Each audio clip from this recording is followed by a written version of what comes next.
মন থেকে ভালোবাসা সন্তান হয়েছে।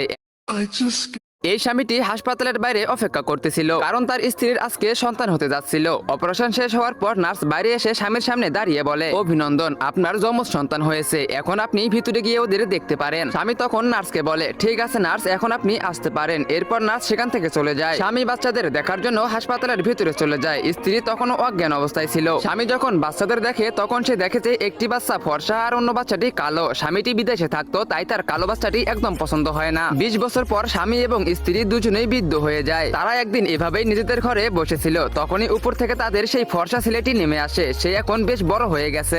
সে বাবা মাকে বলে, আমাকে 10,000 টাকা দাও, বন্ধুদের সাথে পার্টি করতে হবে। বাবা মা তখন ছেলেকে বলে, আমাদের কাছে তো টাকা নেই। এটা শুনে ছেলেটি রেগে গিয়ে বলে, পালতে যদি নাই পারো তবে জন্ম দিয়েছো কেন? এই কথা বলে ছেলেটি ঘরের কোনায় পড়ে থাকা একটা লাঠি তুলে নেয় এবং নিজের বাবা মাকে মারতে শুরু করে। এরপর সেই ছেলেটি তার নিজের বাবা মাকে অনেকক্ষণ মারধর করার পর তার বাড়ি থেকে তাদের দুজনকেই বের করে দেয়। তার আগে গাইস আমি তোমাদেরকে বলি, আমি শুনেছি যে ফ্রি ফায়ার থেকে নাকি পাবজি প্লেয়াররা অনেক বেশি বেড়ে গেছে। তো আজকে আমি এইটাই দেখবো। তোমাদের কোনো কিছু করতে হবে না। তোমরা যদি ফ্রি ফায়ার খেলে থাকো এবং ফ্রি ফায়ারকে মন থেকে ভালোবাসো, তাহলে ভিডিওতে লাইক করে চ্যানেলটিকে সাবস্ক্রাইব করে দাও। আর যদি পাবজিকে ভালোবাসো তাহলে কমেন্ট বক্সে কালো লাভ দাও এবং ফ্রি ফায়ারকে ভালোবাসলে লাল লাভ দাও। আমি দেখতে চাই কার অডিয়েন্স সব থেকে বেশি। তারপরে বৃদ্ধ মহিলার খুব খিদে পেয়েছিল, তাই তারা একটি হোটেলের ভিতরে আসে এবং খাওয়ার জন্য চেয়ারে বসে পড়ে। তারপর স্বামী হোটেলের মালিককে বলে, আমাদের টেবিলে 2টা পিৎজা দিন। হোটেলের মালিক তখন ওয়েটারকে বলে, ওদের টেবিলে 2টো পিৎজা দিয়ে আসো। ওয়েটার হাতে পিৎজা নিয়ে তাদের কাছে আসে এবং টেবিলে রাখে। দুজনে মিলে গপ গপ করে পিৎজা খেতে শুরু করে। পিৎজা পুরো শেষ করার পর তারা ওয়েটারের সামনে গিয়ে দাঁড়ায়। ওয়েটার তাদের কাছে পিৎজার টাকা চায়। তখন দুজনেই কেঁদে কেঁদে বলে,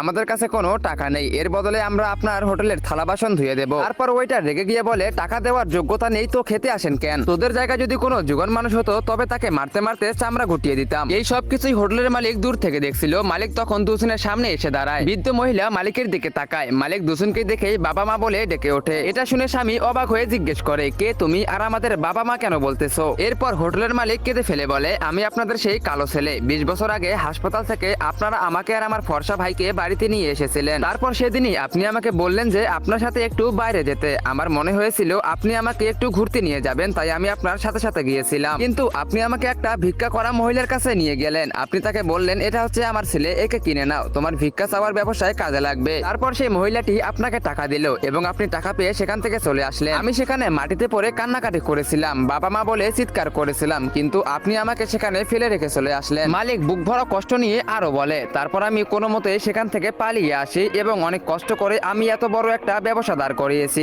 এইসব শোনার পর স্বামী স্ত্রী দুজনেই কান্নায় ভেঙে পড়ে এবং বলে, বাবা আমার অনেক ভুল হয়ে গেছে, তোমার সেই ফর্সা ভাই আমাদের মারধর করে বাড়ি থেকে বের করে দিয়েছে। তখন কালো ছেলেটি বলে, আচ্ছা এসব বাদ দাও, যা হবার হয়ে গেছে, এখন তোমরা দুজন আমার সাথে থাকবে এই বাংলোতে। এই স্বামীটি